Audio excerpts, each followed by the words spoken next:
Regan Slaymaker for International Boxing News, and I have the pleasure to be joined by the former undisputed super lightweight world champion Chantelle Cameron. Chantelle, how are you? Yeah, I'm good, thank you. How are you? I'm very well, thank you. I mean, all the better for seeing you at the Steel City Gym as well on Monday. We've got Yeah, the Zoom interview done now, but I saw you do a few rounds with Nicola Barke down there. I mean, how were those for you? yeah, it's good. It's my first spar back since my last fight, so it was good to get the rounds in. And obviously, training now with Grant, and I'm learning a lot. So trying to put it into practice. So it's good. It's exciting, and I'm looking forward to the journey of being with a new team and seeing the progression that hopefully I'm going to be making. Definitely, mate. We'll get on to the move in a minute. I was saying to you on Monday, I'm a big fan of the team up with the Steel City Gym. But before we get into that, I do want to touch on kind of your 2023. I mean, Yeah, it was a very kind of the highest of highs and then a bit of the lowest of lows last year. I mean, yeah. first of all, how do you kind of on reflection reflect on that huge win against Katie Taylor at the beginning of last year? Yeah, it was great. Obviously, beating Katie Taylor. I knew I could, knew I would.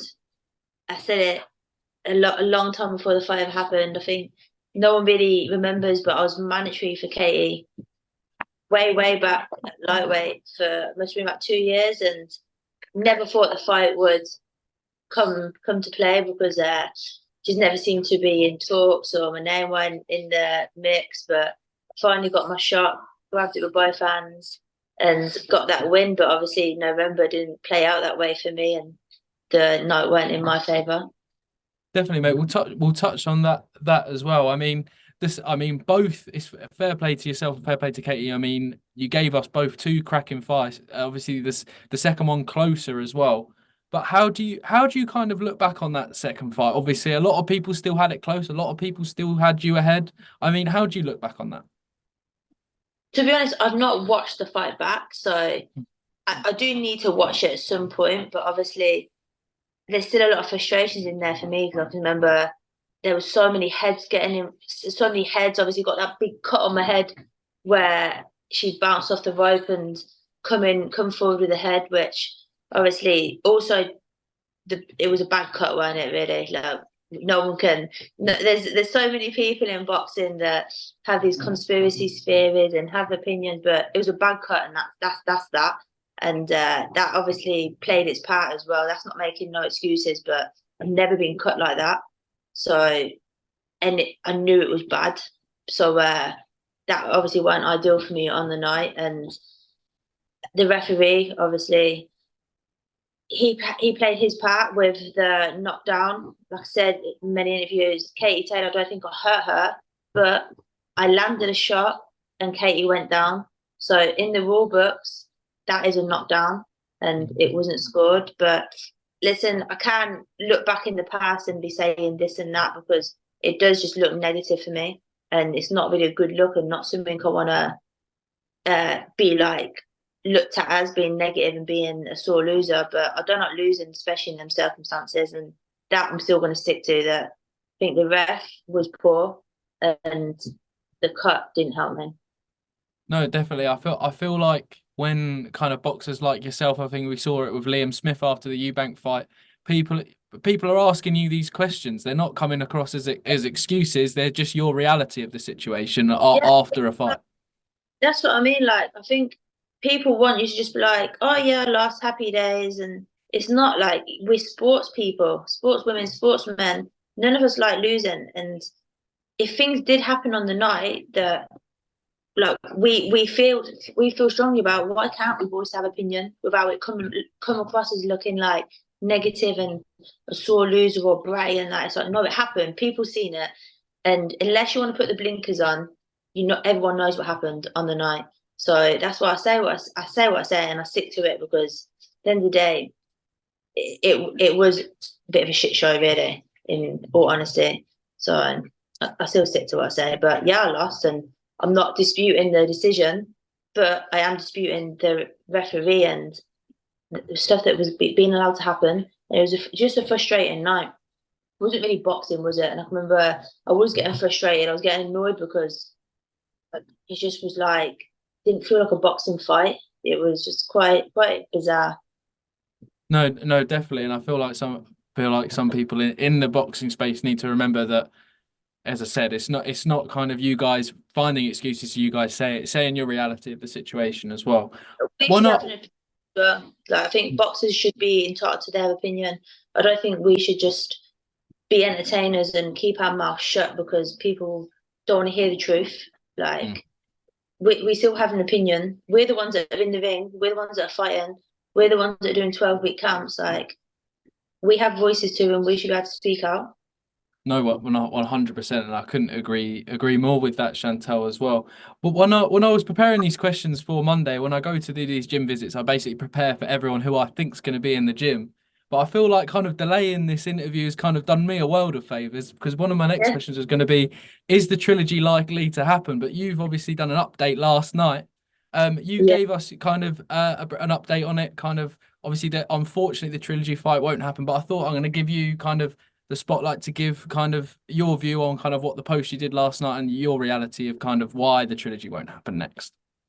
Yeah, so I was actually just got out of the gym and had a message from my team basically saying what I put out in the post that the trilogy. So I accepted the fight price was a lot lower because I wanted the fight, and apparently a journalist earlier put out that something about that I was offered 20% less price reduction or something, which I don't know where this information is coming from, but if it was 20%, I would have been happy, but it wasn't. I accepted a lower offer than the first two fights because I want the fight. Like for the fans as well, I think people want to see this trilogy. Me and Katie have put on two good fights, and don't know about Katie, but for me personally, I don't want to leave it 1-1 because she can say she's the better fighter. I can say I'm the better fighter. Who knows? We both beat each other. We both took each other's eye. So when I got told that, I was just like, why would she want an easy fight? Because I got told that she just wants to fight me because obviously she's a great champion and kind of like how I'm feeling that I want to settle the score. So to hear the next thing I'm hearing is, oh, she's gonna have a keep busy fight and for her next show in Ireland, a keep busy fight, and that's that. And I was thinking, that's just crazy. Why would you need to keep busy fight? Like we've had two on the trot. There's no argument about me coming back to Ireland. Like literally, I've accepted everything. I put no demands in on nothing, and there'll be this and that said, but this is fact. This is literally what is going on. I've accepted everything that was offered to me. There was zero demands, and then I got told she wants an easier fight. So like, there's nothing else I can do, and I think it is a shame because women's boxing never had a trilogy. Women's boxing is growing massively, and the first two fights, I said about 3-minute rounds didn't happen. I think 3-minute rounds pushes women's boxing, but fair enough. Katie didn't want to do 3-minute rounds. That's entirely up to her. The rematch, it was like put your belts on the line, but that didn't happen. So fair enough. Whereas this fight, I've got nothing to offer. So I was like, yeah, I'll take the fight. Like what I've been offered, I'll come to Dublin and I want a chance of redemption. So obviously I'm very like shocked and a bit stunned that I had that conversation yesterday with my team with what's actually happening when I thought kind of the fight would be signed this week because I've accepted a lower offer. Definitely. Like that leads me on to my next question, kind of, Chantal. Do you think kind of obviously as you said, women's boxing has never had that trilogy fight. Obviously, we've had the Pacquiao Morales, the Gatti Wards, I mean the Canelo Triple Gs, obviously. Do you think that the trilogy fight will happen, even with Katie having this kind of keep busy fight, as you said? Do you think it will happen after that? Do you know what? If it was going to happen, it should happen now. Look at Josh Taylor and Jack Catterall. They waited 2 years for the rematch. It loses it. Like you should strike it when the iron's hot. Why would you need to keep busy fight? You don't. Like we've had the two fights, the tension's there, the story's there. Like it to me, it just doesn't make sense. But again, everyone's different. Everyone's following their own career. But I just think it's absolute madness. No, definitely. I feel like it's a bit. I feel it's madness for everyone else. Kind of when they saw your post last night, I saw all the Steel City guys kind of resharing it as well. Obviously, it also does put you in a bit of a sticky situation as well. You've kind of been mentally preparing yourself for this trilogy fight. You hear Katie Taylor wants to keep busy fight. I mean, does that mean you're going to have kind of an interim fight as well? Of it, like, where do you what do you kind of want to do in this time? Obviously. Well, obviously, I want to be fighting, so but it's like I kind of need to speak to my team to say who with, where, like it's a really tough one. Really, it is really tough because obviously I want to be champion again, and there's great fights out there for me. But I also feel like I want to see what my options are now because I feel like I should look at other options as well because I should have had a plan B, but obviously the fight within me just had my eyes set on a rematch with, well, trilogy with Katie because I wanted a chance of redemption. So I just wasn't looking at anything else. Whereas now I'm kind of saying to my team, like, we need to look everywhere now look at all options and America, just anywhere really, because I'd love to go box in America again. And obviously, I said like I'd love to box in England because I haven't boxed in England for over a year, and it would be great to box in front of my fans. But at the same time, if the fight's there and the opportunity is there with a good platform, then I would love to go to Vegas and fight there again. But I generally don't know because it's a bit of a sick situation now. But I'm hoping just for people that support me and obviously my sponsors that support me, I want to be out in May, June, and that's with or without Katie. Definitely. I do want to throw kind of an if or but kind of question with this. I saw yesterday that kind of Jake Donovan has posted that it's very likely that kind of Jessica McCaskill might have to vacate her WBC welterweight title to fight Lauren Price due to a mandatory with Ivana Habazin. I mean, that would obviously free up a world title in the weight division above, and obviously as a former WBC champion in the weight division below, I don't think it'd be too difficult for you to kind of force a high position there. I mean, would that kind of potentially be an opportunity for you? Obviously, you've mentioned you want to fight, you want to be champion again as well. Would that be open to moving up to welterweight? Yeah, 100%. Because like I don't know what Katie's going to do with the 140 belts now, and I don't want to be waiting around like I was at lightweight. I waited around at lightweight. I was mandatory for about 2 years. I never got the shot, and then that's why I moved up to super lightweight to become a world champion. And listen, I'm not going to wait around. I'm 32 now, and I think time ain't on my side. So I wanna crack on. That's what I'm saying to my team is I want to be out May June, whoever wherever. Like I want to be busy, and I don't think, especially after losing as well, like and work with a new team. I just want to get back in there and get back to winning ways. So for me, it's I just want to be a world champion again. I want to be busy, and that's my mindset, with or without Katie. And hopefully, Katie knows that like it's 1-1, and I kind of feel like she grabbed the belts and now she's gone, and it's like you had a chance to redeem yourself against her first loss, and it's like how can you just win and then run? I just like, yeah, just can't get my head around it. And obviously, Kate can do whatever she wants. Like what she's done for women's boxing is amazing. But in all honesty, it doesn't sit right because I don't think that's a good thing to do. Is go about it that way. No, no, definitely. And I feel like it has kind of left you in this kind of limbo situation where you don't know kind of what opportunity presents itself next. But I'm sure your team and kind of your training team as well, they'll bring you an opportunity coming forward soon. I do want to Yeah. touch on teaming up with Grant Smith at the Steel City Gym and Pierce as well. I mean, you had a great career with Jamie Moore and Nigel Travis. Obviously, it's fair to say. But obviously now you're with Grant Smith and Pierce down at Steel City. Why were they the right choice for you in this next stage in your career as well? So obviously, I'm actually a fan of loads of the lads in the gym. So obviously, that was a bonus. And I remember when I first went there and I was watching them training that, and I was kind of like, oh my, like a bit fangirlish. And I remember I had a little bit of a text fire with Dalton and Junaid. and I was buzzing. Like, I was generally like happy and loving it because like I sit and watch them as a fan.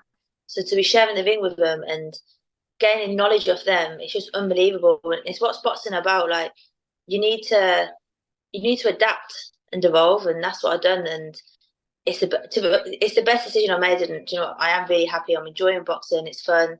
Grant is such a good bloke, and an even better trainer. He's unbelievable, and I already feel like he's having a massive impact. And I'm just glad. I'm glad I done it. I'm glad I No, took a big step. no, definitely. I mean, I'm glad wasn't the only one kind of being a fangirl watching everyone train and spar on Monday as well, mate. But kind of obviously, I do want to touch on kind of all the lads in the gym. I mean, they're flying at the moment, and like as you just touched on there, great to be a part of a gym that kind of is if it wasn't on the rise, it already is now as well with kind of Yeah, Sonny, Dalton, and Junaid as well, and now yourself. yeah, Florian as well. I'm a And massive fan of yeah, Florian. It's it's a good gym, and do you know what? They're all so friendly as well. It's a very like welcoming gym. So everyone, they even like give you tips, advice, help a bit with coaching, and it's just a very good atmosphere. And I'm really am enjoying it there. no, definitely as well. I want to move a little bit away from kind of boxing with this next question. We did discuss this in a gym as well.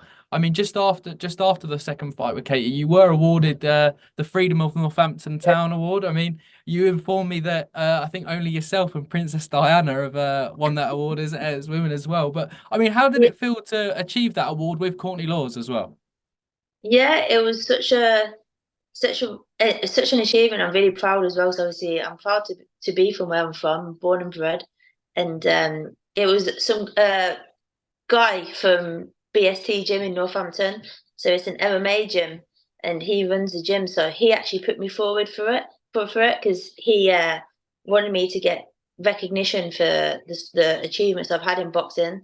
So that's really kind of him as well because he didn't have to do that, but he put my name forward to get me this award. And yeah, I am actually very proud of it. And I got like go down in the history books as well. And I'm a massive fan of Courtney Laws. It's the first time I properly met him, and I was so starstruck when I met him because obviously he's a unit to start with. But when you're a fan of someone and you get the same award that is a massive achievement, it was really cool. I enjoyed it. No, definitely. I'll try and put the photo of yourself and Courtney Laws because I don't think anyone realizes how big how big he actually is. So nice as well. He's such a not friendly man. No, definitely. Shout out to Courtney Laws as well if you're watching, Courtney. My last couple, Chantelle, you mentioned this briefly as well, that the whole 12-3, 10-2 minute debate in boxing as well. I know that you kind of, along with Amanda Serrano and a host of other fighters, you're in favour of this kind of progression in the women's code within boxing. But where do you kind of obviously why is it important for you to have this kind of open debate about kind of the length of the rounds within the women's boxing code? Do you know what it is? I think if we want to be paid equally and we want to be on par with the men, we should do 3 minute rounds. The 2 minute rounds, it goes like that. And it's harder to score the rounds because one of you can win 1 minute and the other can win the other minute. And it's entertaining, yeah, because it's very high paced and that. But you can hurt someone and the bell's gone. Like, you can't really get to work. And I think 3 minutes, it would be. So the argument is people say 2 minutes are more entertaining because of the high pace. But some of us can box 3 minutes at a high pace and it can still be an entertaining fight. But I just think for the future of women's boxing and for the next generation, if it goes to 3 minute rounds, they're going to have more opportunities. No, So that's why no, I'm massively in favour of 3 minute rounds. And plus, it suits my style more. So, definitely. Well, hopefully we can see that next. I know that Beatrice Ferreira, I think, was on a matchroom card. She done the 3 minutes around as well. So hopefully we can see that in your next fight, Chantelle. Chantelle, we've absolutely breezed through my questions. My final one, we ask everyone this question. Bit of a deep one, so I do apologise. But when all's said and done, what does boxing mean to you? that's tough. Do you know what? It's a tough sport. Very tough. And if I took away all the nonsense, all the rubbish, the negatives of boxing, I say boxing to me is my world because I love fighting. So when it comes down to just the fighting, absolutely love it because I think it's in my blood, and I love fighting, and I love. It sounds weird, but I love being punched, and I love punching.